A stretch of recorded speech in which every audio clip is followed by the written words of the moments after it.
Let's go ahead and get started here. We welcome Jeff Wert, and we're going to be talking about the Battle of Spotsylvania. Jeff has published recently The Heart of Hell, The Soldier's Struggle for Spotsylvania's Bloody Angle, part of the Civil War campaign of 1864, the Eastern Theater. Let me introduce Jeff to everyone. He is a retired school teacher for many, many years. And those who have read about and talked about and studied the Civil War know Jeff from his many previous publications. And just to name a few, he has published very good volumes on the Third Day of Gettysburg, a biography of James Longstreet, a biography of John Mosby. He's done great work here, very well known. So I want to welcome Jeff and thank him for coming. Hi, Jeff. Hi, John. How are you? Hi, John. We're doing fine, and we're glad to have you with us. So we are going to go ahead and get started here. And let me start, Jeff, by asking you, we're talking about the Battle of Spotsylvania as part of Grant's Overland Campaign.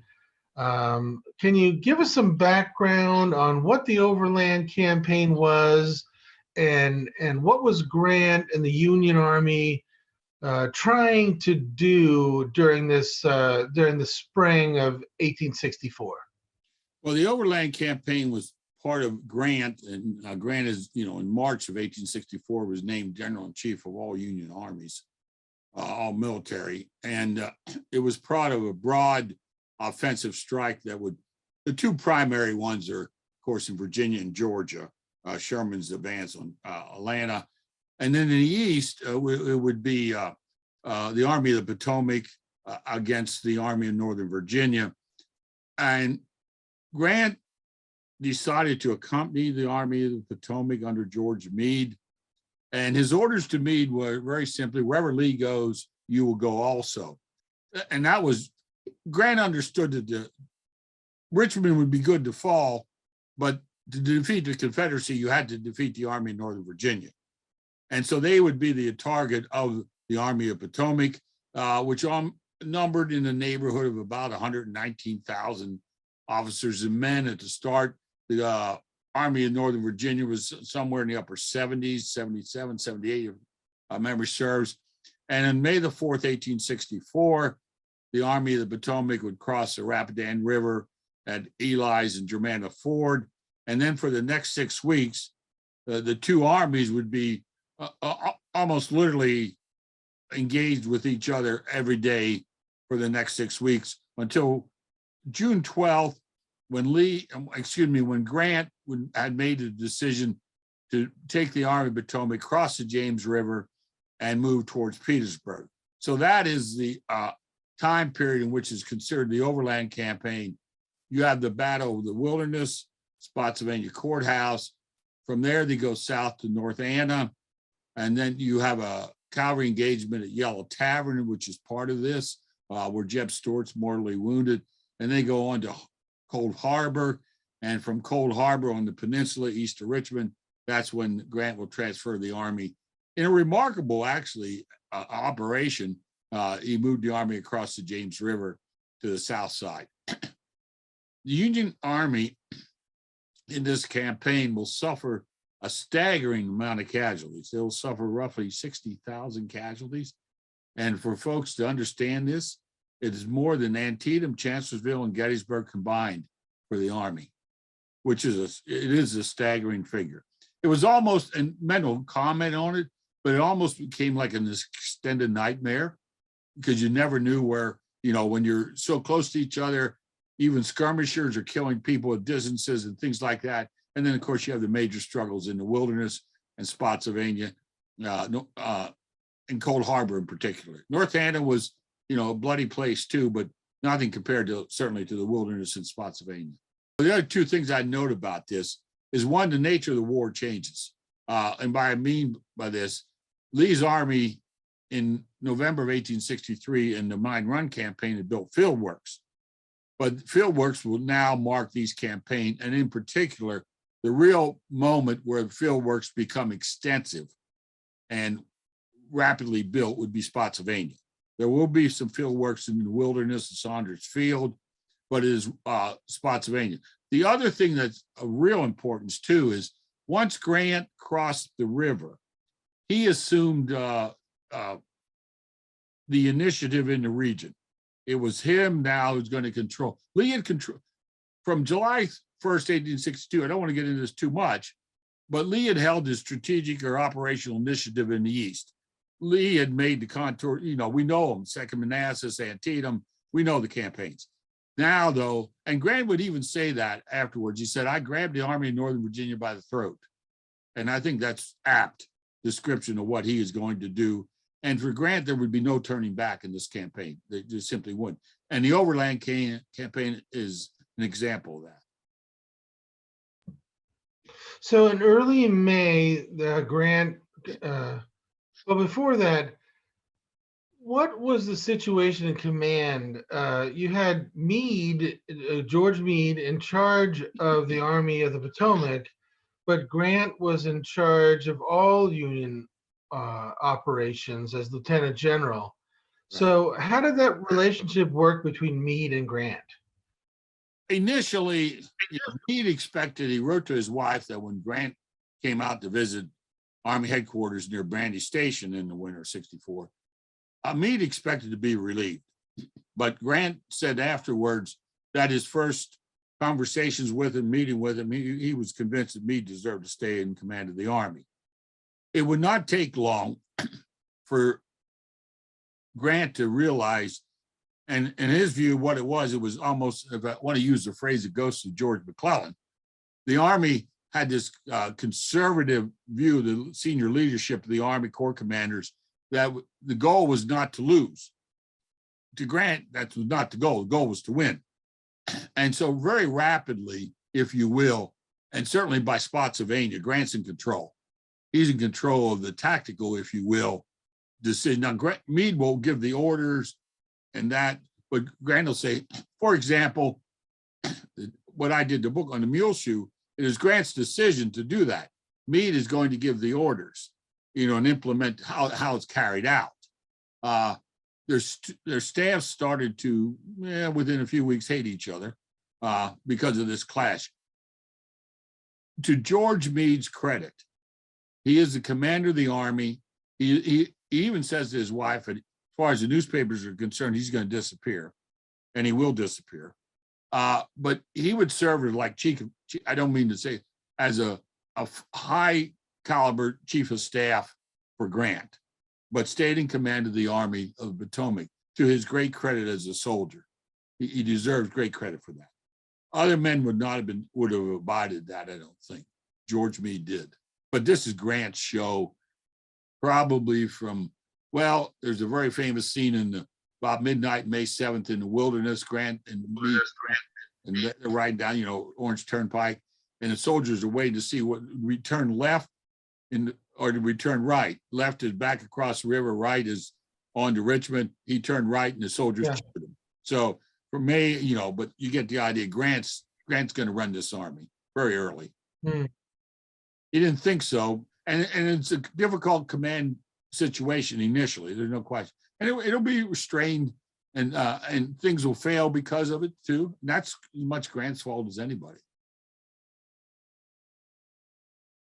So briefly, the Battle of the Wilderness was a bloody affair, a close run thing for Lee particularly.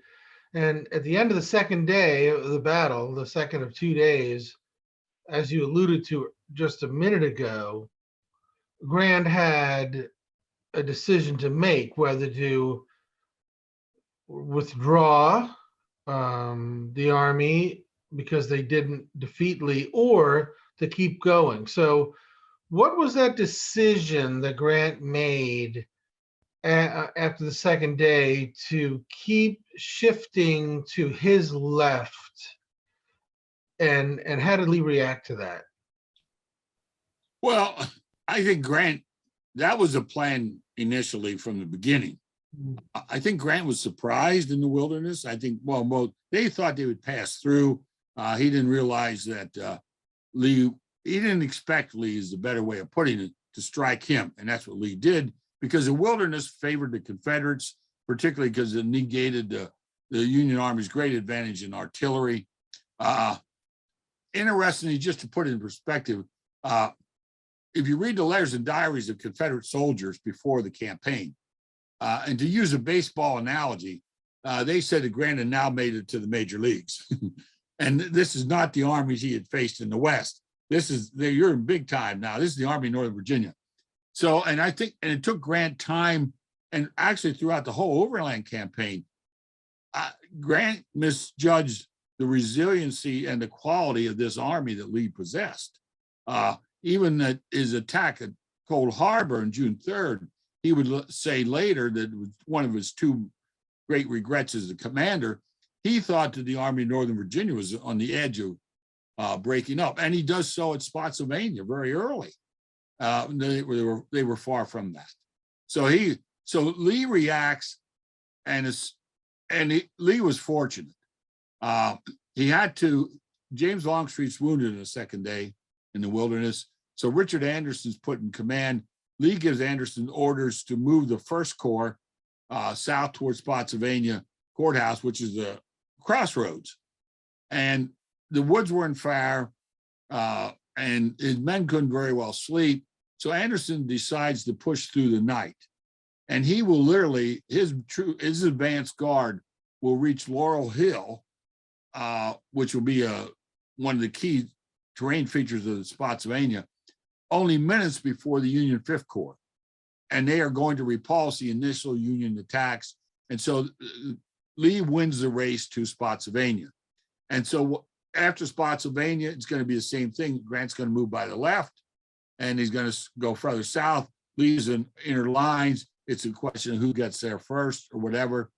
So Grant's goal was to get draw Lee out into open ground and use the Union Army's superiority in artillery and numbers to defeat Lee.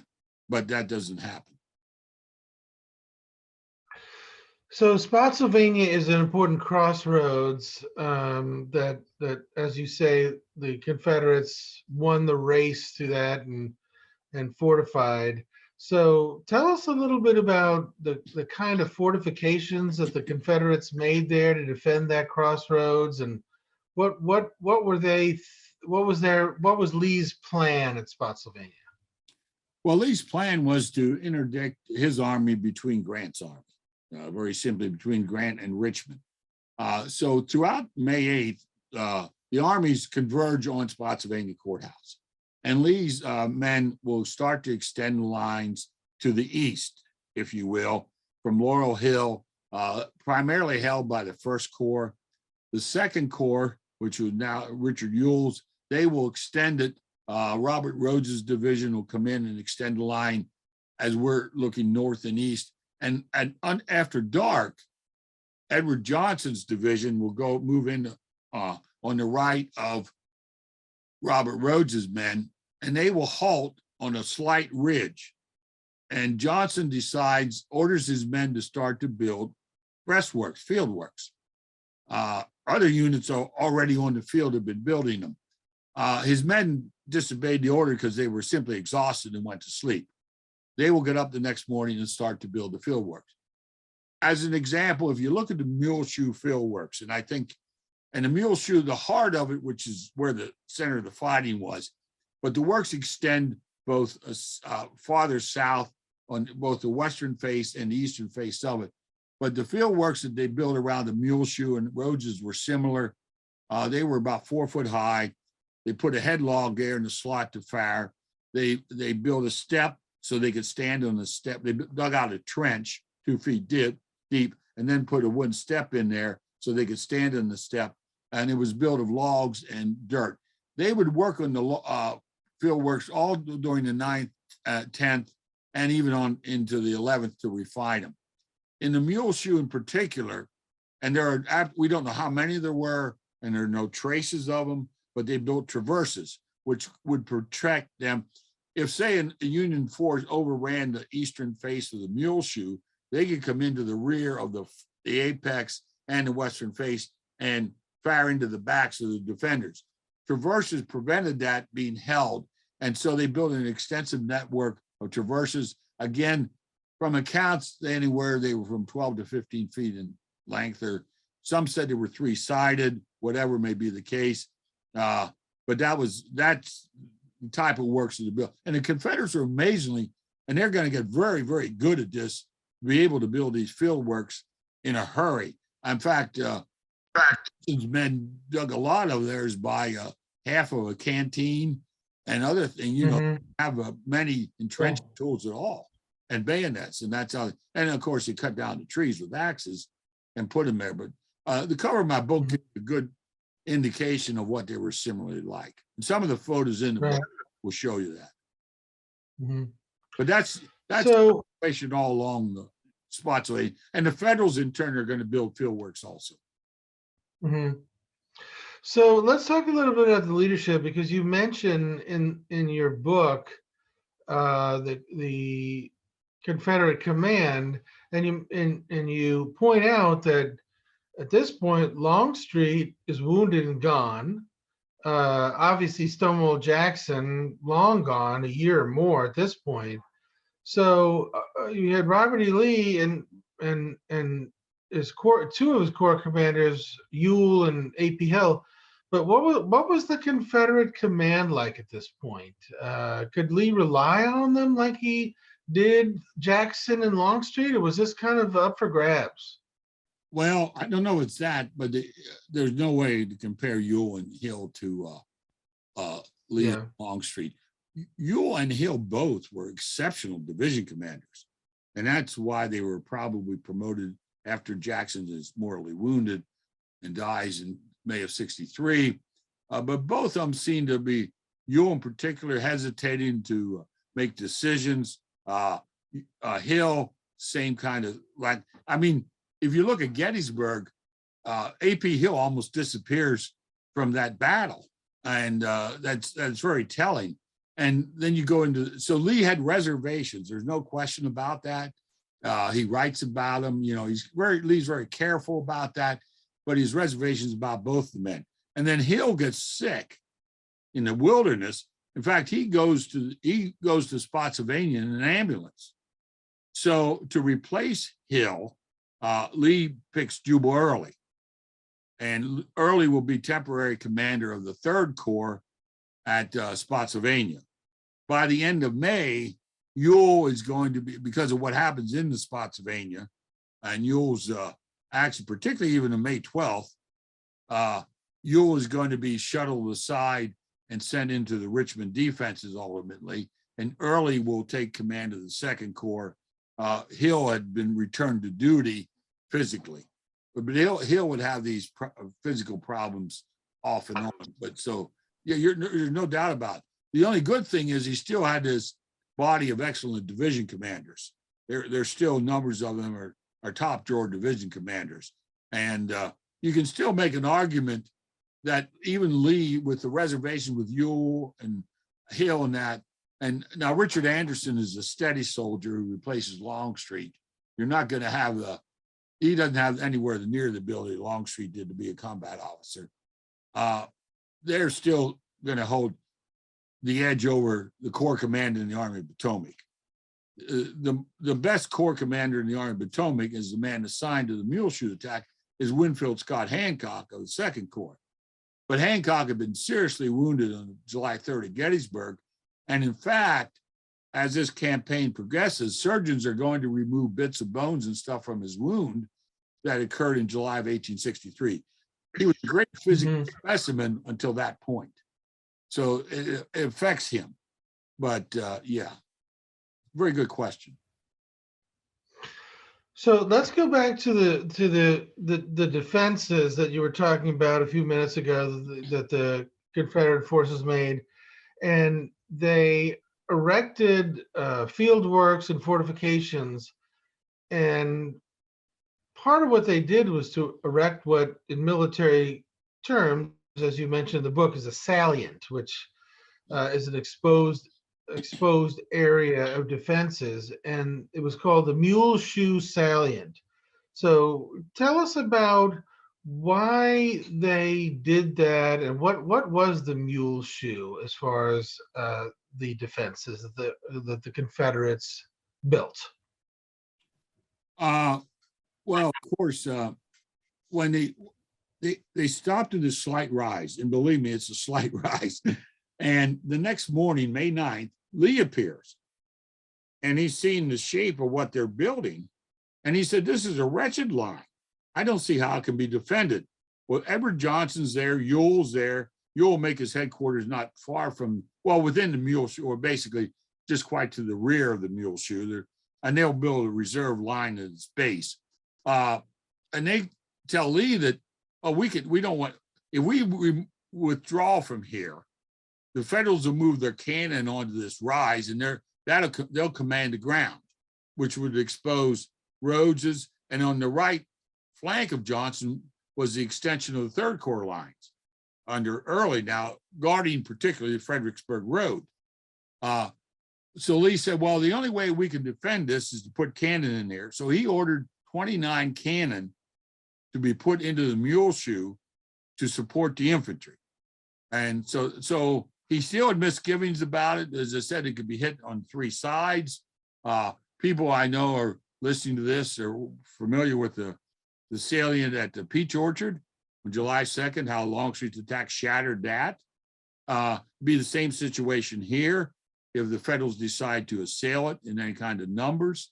So that was Lee's answer to the problem of the salient shape, was to jam-pack 29 cannon in there. So let's switch over to the Union side. Grant and Meade in the Army kind of lose the race to Spotsylvania, and they're confronted with the Confederate lines. And so what was Grant and Meade thinking about as far as attacking or flanking Lee? What was their plan at this point? Well, initially, everything seemed to center in Laurel Hill. So an attack on May the 8th, it's going to be followed up again by, and this is Gouverneur Warren, 5th Corps.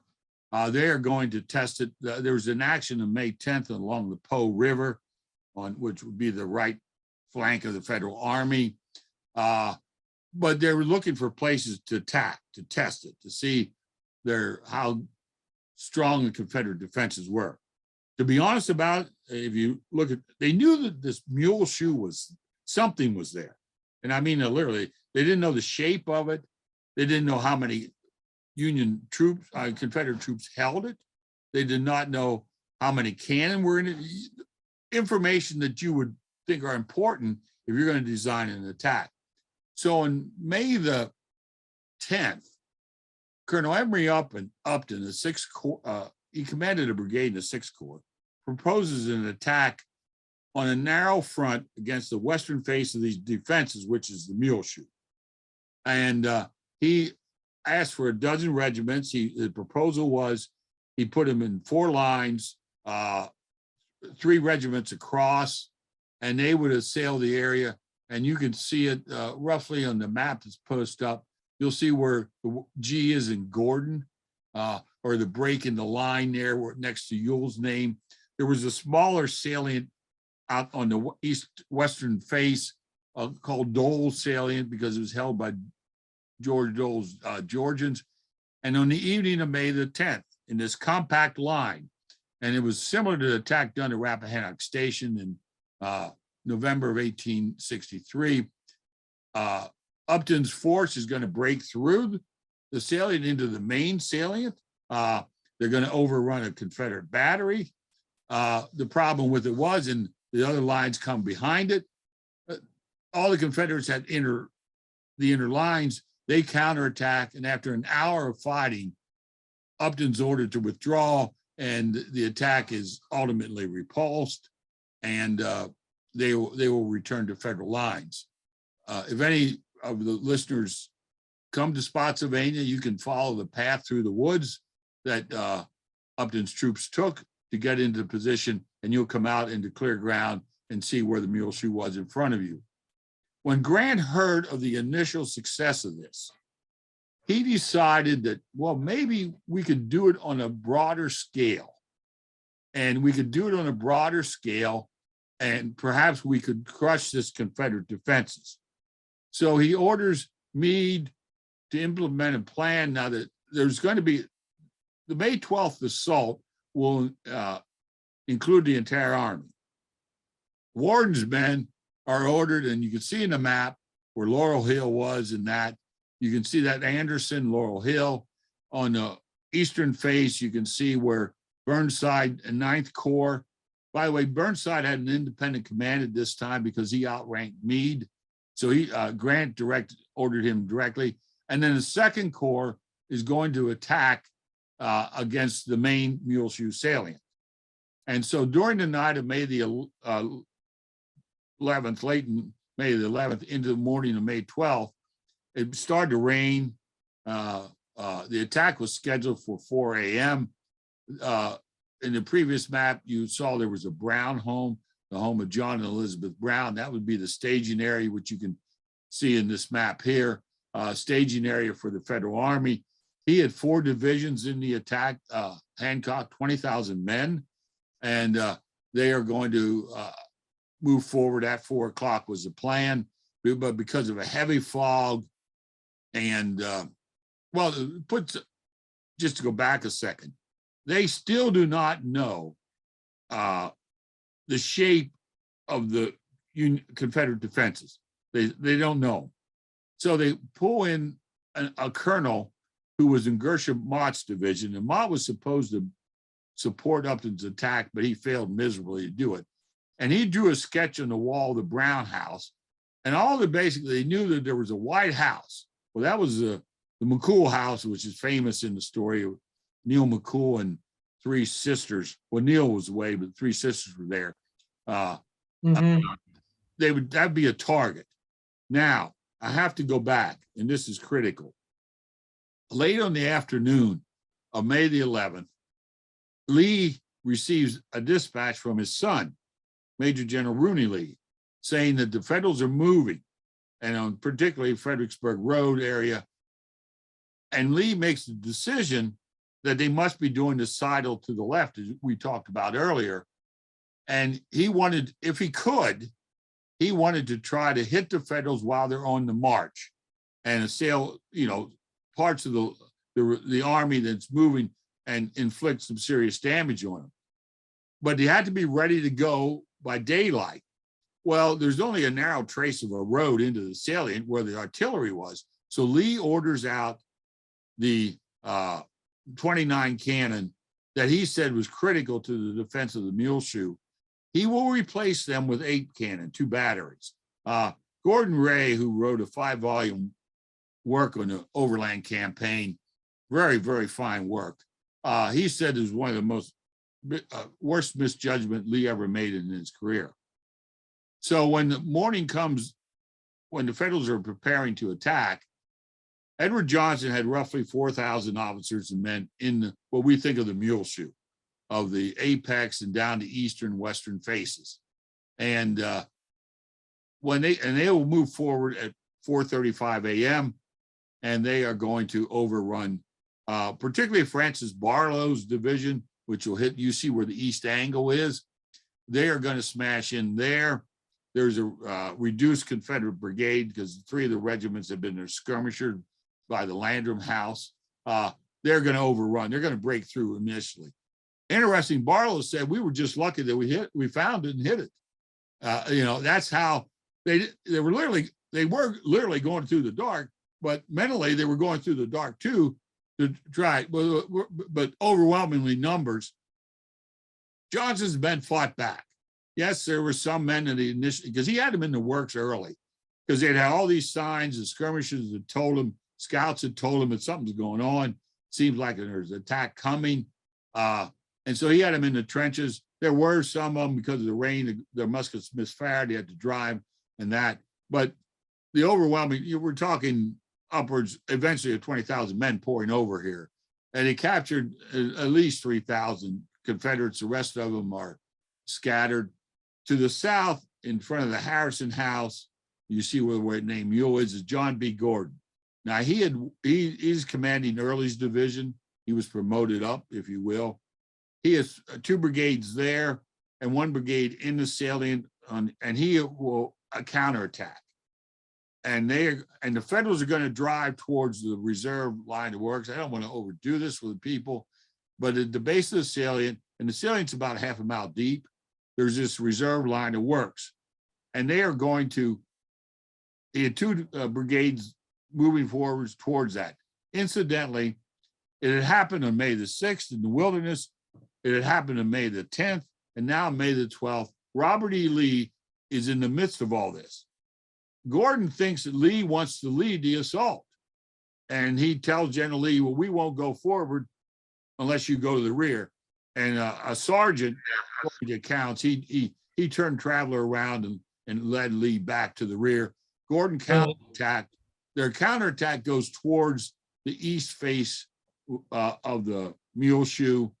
And from that point on then, not quite yet, but along the edges of the Mule Shoe, along the western face and eastern face, and down that, other units, Rhodes's men, other ones, they're going to limit how the Federals are going to penetrate along the original line of works. And so for the next roughly 2.5 hours or so, 6 more Confederate brigades are going to go into the salient in a counterattack. And by, say, roughly 9 o'clock, it's just going to become a bloody, terrible stalemate. They're going to fight, they're going to crawl from one traverse to another. They're never going to clear all the Federals out of the traverses along both sides of the works. They're going to be essentially a rifle. They said the length of a rifle barrel apart. And this becomes a bloody stalemate from roughly 9 o'clock on, 9:30. The last group in are going to be Samuel McGowan, South Carolinians, and they're going to go in there where you see where the west angle is. It's pointed towards Upton. That's where they're going to go in next to Nat Harris's Mississippians, and they're going to hold that area that are going to become the bloody angle. So before we talk a little bit more about the bloody angle, one thing that you mentioned, Jeff, is that you had Grant in overall command, and then Meade, but this nature of Burnside being a separate command, did that affect the battle in any way? That he was kind of acting only under Grant's orders? Well, it's interesting. Burnside had been hesitant in the Wilderness, and now on May 11th, Grant sent 2 of his top staff officers. Now, not his chief of staff or anything. They supposed to stay with Burnside and make sure he moved forward and obeyed the orders. Well, he didn't. He was supposed to attack at 4 o'clock. He didn't know that Hancock had delayed the attack for 35 minutes. He does not really advance until about 10 o'clock. I think, a little bit before that. And so his part of the operation, Burnside just there's no fire in Burnside. And I write this in the book based upon comments and everything else. It seems that Burnside is incapable. He once commanded the army, Fredericksburg. But now he seems incapable of even commanding a corps and doing it expeditiously. Now, he has an initial breakthrough, just a minor breakthrough that's very quickly sealed by the counterattack of 2 other brigades that are brought in from the 3rd Corps. They were over to the eastern part of the field where you see Field's division on the map. They're sent across, and that's going to be stabilized. They go in what's called Heath's salient, because Heath's division was along there. And they're going to attack again in the afternoon. But what's going to happen is Heath is going to counterattack, and they're going to drive Burnside's troops back. They almost overrun an artillery battery. So Burnside's part in it doesn't amount to much. As far as Warren goes, he had no heart in this at all. And even more importantly, neither did his men. There just seems to be, after he attacks the May the 8th, the May the 10th, there seems to be somewhere in front of the crest of Laurel Hill, there was this invisible line where the Federals and soldiers decided they're not going any further. Because if we go any further, we're going to be killed or wounded. And some of them went to ground in May the 12th. They wouldn't go any further. And some of those troops were the Iron Brigade, the very famous Union Iron Brigade. You know, at one time, the best combat brigade in the Army of Potomac. They go to ground. So the attack in Laurel Hill goes nowhere. So what happens then is you'll see in the map, they bring in Wright's 6th Corps troops to support Hancock. And so they're going to be drawn into it. Numbers of troops involved, you can pretty well determine that from federal accounts. And there's a wonderful book by Mr. Young on Lee's numbers. I use them. It's an excellent book. I think Albert Young on Lee's numbers in the Overland Campaign. I calculated that there were 38,000 federal troops involved in the fighting in the Mule Shoe and 17,000 Confederates.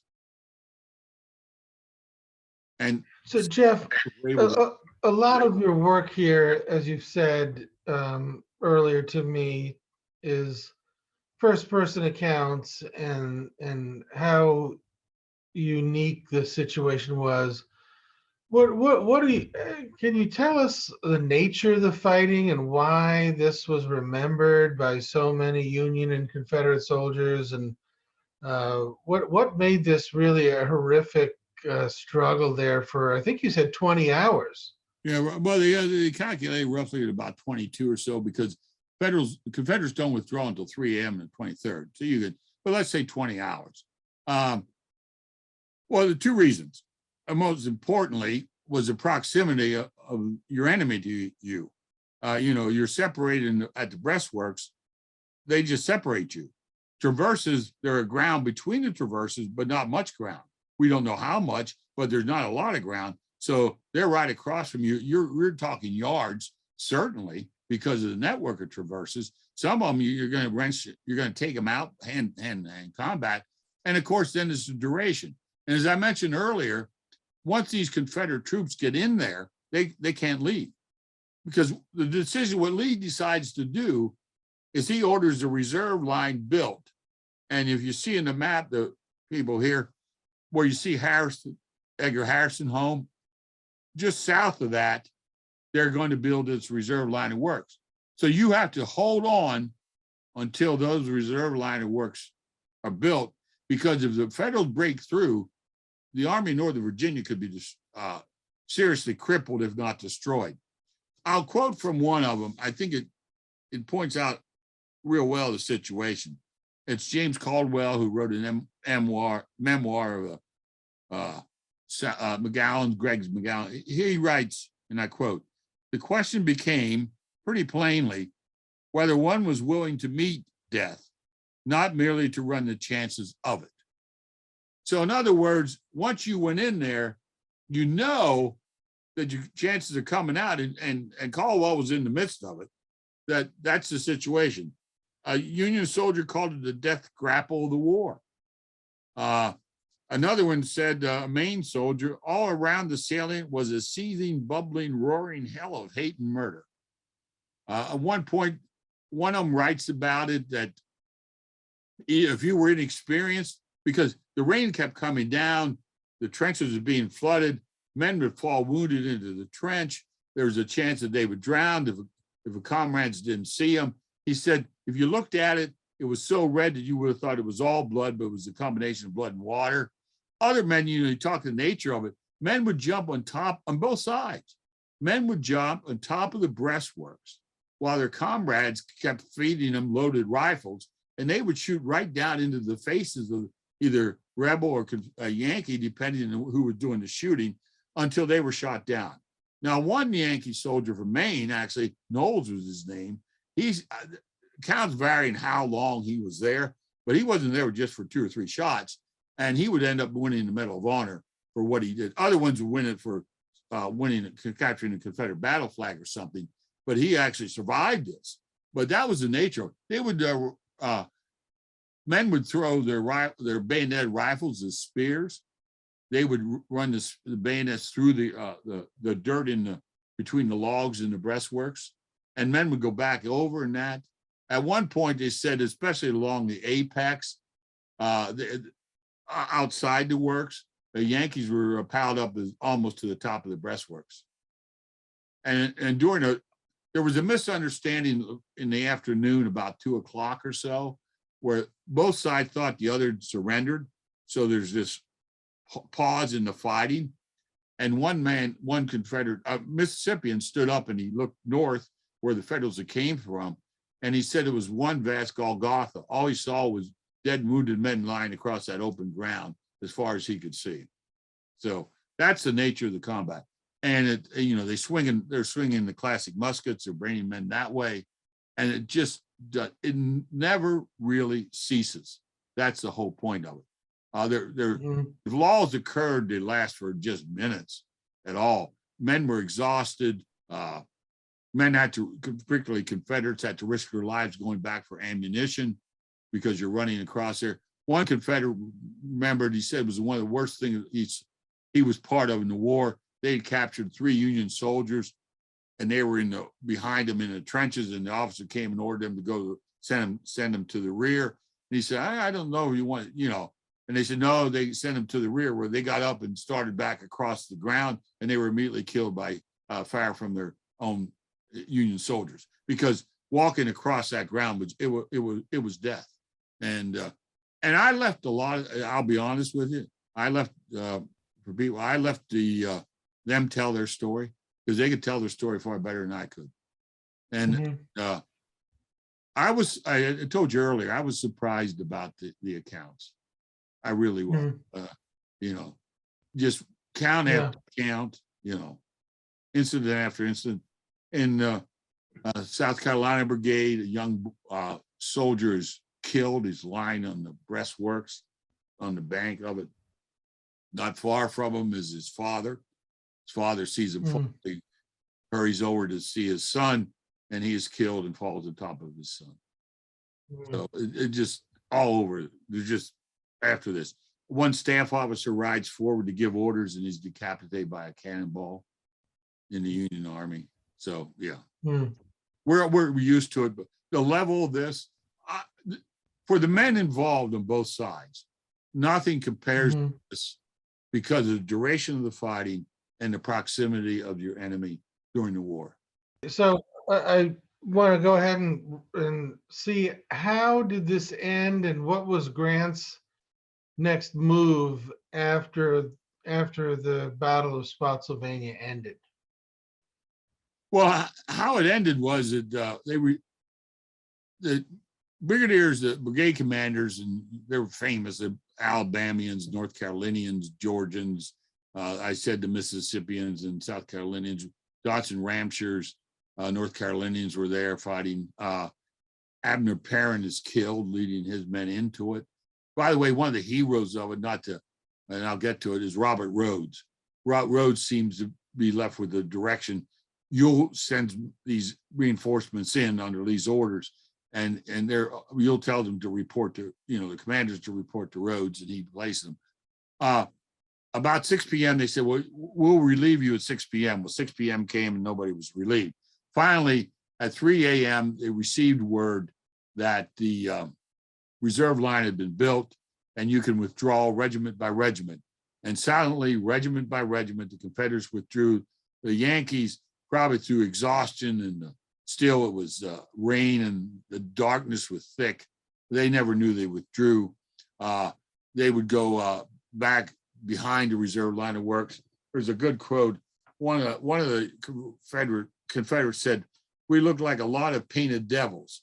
We could hardly tell one another apart, because between powder, blood, everything else smearing their faces and that. And so they will pull back and just collapse or eat breakfast in that." Both armies stay there for another 9 days. There's Harris's farm, you can see up there on the map. There's going to be an engagement there in the 19th. Again, the Confederates attack, Federals back and forth. Nothing's gained by just more bloodshed. Finally, Grant makes a decision, and on the 21st, they head south. Lee goes along parallel lines, inner lines, and they're going to the North Anna River is where the next stop would be on the campaign. Lee would get there ahead of Grant and fortify the south bank of the North Anna River. Casualties on this day combined were 17,500, which marks as one of the bloodiest days in the war.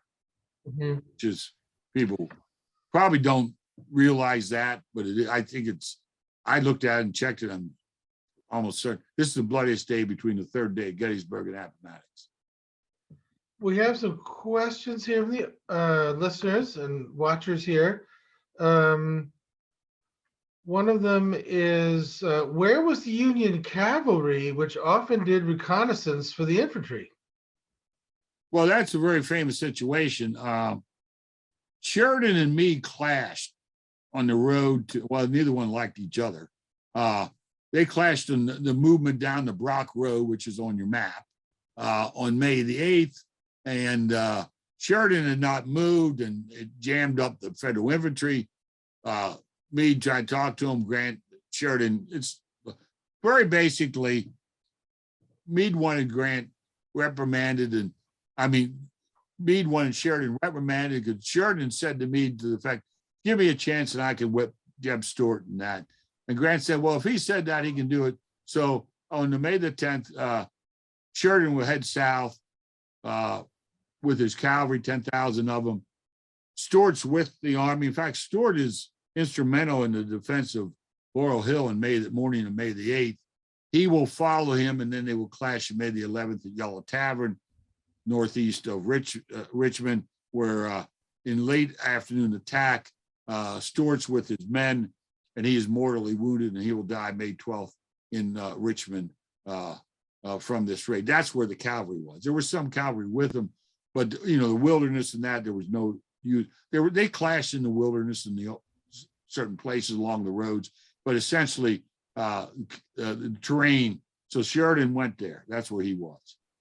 And they fight at Hall's shop. There's these other engagements in this Sheridan's campaign against, if you will say, Richmond.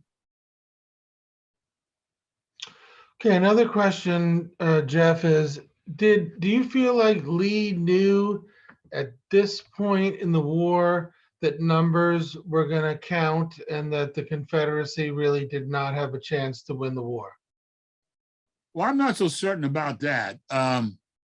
One thing you got to keep in mind, all military operations in 1864, the thing that overlaid them all was the presidential election in the North that fall. And situations on these campaigns in Georgia and Virginia, and so forth, the outcome of those could determine who's going to be the next president of the United States. Lee will say at one point that if he is ever in a siege, the army's doomed because of attrition. They cannot replace. Now, from Young's book and others, Lee will get reinforcements throughout the Overland Campaign. But as Grant said, he grabbed the army, but it's a very apt description of what he does. He grabs them by the throat, and to be honest about it, for the next 11 months, he chokes the army of Northern Virginia to death. That ends, you know, with the attack of April 2nd at Petersburg and April 9th at Appomattox Courthouse. But no, I don't think Lee thought that he could not win the war. And Lee, you know, it is what, August the 23rd, where Grant calls his cabinet together.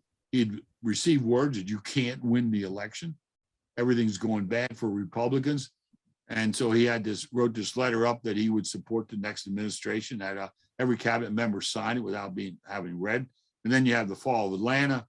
And then Sheridan will win. I think Sheridan's 3 victories in the Shenandoah, 4 if you count Tom's Brook, they are going to seal the deal for Lincoln. But yeah, no, I don't. Lee thought, I think, to be honest about it, if you will, I think some of the greatest days in the history of the Army in Northern Virginia in the spring and summer of 1864. I mean, he almost caused Lincoln to lose the election because they were defiantly in the field. You know, Grant wasn't making any headway at Petersburg. And once the, Sherman's capture of Atlanta was key, and then followed up by Sheridan's victories in the Valley, which Grant ordered. Finally, he ordered him to do it. So we have a question along those same lines. The question is basically the Battle of the Wilderness, a lot of Union casualties. Battle of Spotsylvania, a lot of Union casualties. What was the northern kind of home front political reaction to Grant fighting two battles with enormous losses? Well, the reaction is what I indicated. I remember there's an upstate New York newspaper, and they either come with 4 pages or 8, depending on those days. They devoted the casualties from the Overland Campaign to local regiments and from that area of New York, and all they put in there was a list of casualties in the 4 pages. The numbers are, as I said, folks think of the Army of Potomac, and rightly so. All they ever wanted was a commander to give them a fair fight and a fair field. We think of them at, the charge of Fredericksburg, the fighting at Chancellorsville, misled in both cases. Gettysburg, they finally won the sort of redemption. This army, this infantry that people remember so well, they disappeared during the Overland Campaign in many ways, simply because and politically, that's what is driving the numbers against Lincoln. There's no question about it. It's getting staggering. And Lincoln, he said at one point, in the sense that he feels almost every death. Lincoln is in he could be in a dark place himself, and he's in the dark place in summer '64 in the sense these numbers keep rolling in, and they're just, 60,000 men. It's astonishing. So it seems like John might be having some technical difficulties, so I'll step in here for a second. Sure. We have a lot of questions in our Q&A. There was one here that I found interesting, so I'm going to ask this one. Where were the wounded taken, and how was the battle covered in the press? Well, the battle, as far as the Confederate press goes, the press, this is a victory. Wilderness was a tactical victory, if you will. The Confederates were on the battlefield at May 6th, and nightfall May 6th. They, in quote, held the field, if you will. Spotsylvania is clearly a Confederate victory because they got there, the fighting, they're going to repulse all Union attacks, essentially. And so in the Richmond papers particularly, and then, you look at an Alabama paper, a Georgia paper, they're going to often reflect if they had a correspondent there. If not, they're going to cannibalize the Richmond accounts of it. Northern, a little differently, certainly. They're not to the point yet but once these numbers start to show up. Now, where the wounded went, Fredericksburg becomes swamped with Union and some Confederate casualties. The burial details will move in the morning of May the 13th with the Federals. They will start burial details as soon as they realize that the Confederates are no longer in the salient. They send in burial details. But where they do go, the Confederates are going to start to ship them south to Richmond, of course, to their hospital, Chimborazo and other hospitals there. And they're all overrun. But Fredericksburg is simply, I have accounts of it, they're just overwhelmed, as you would expect them to be, because that's the Wilderness and Spotsylvania now, the casualties. By the way, the McCool Farm became very quickly a vast cemetery, at least initially. Then eventually they're going to be removed, both sides. So for those folks who are not in the area and have not visited Civil War sites on the East Coast, the Battle of Spotsylvania is preserved largely in the Fredericksburg Spotsylvania National Military Park, part of the National Park Service. So we're urge you to visit that. Jeffry Wert, author of the definitive book now on the Battle of Spotsylvania, the Heart of Hell. Thanks for joining us, Jeff, and we're glad you were with us. We're honored to have you. Oh, thank you, John. I as I said, I enjoy talking anytime we can with fellow Civil War buffs. So thank you for the opportunity.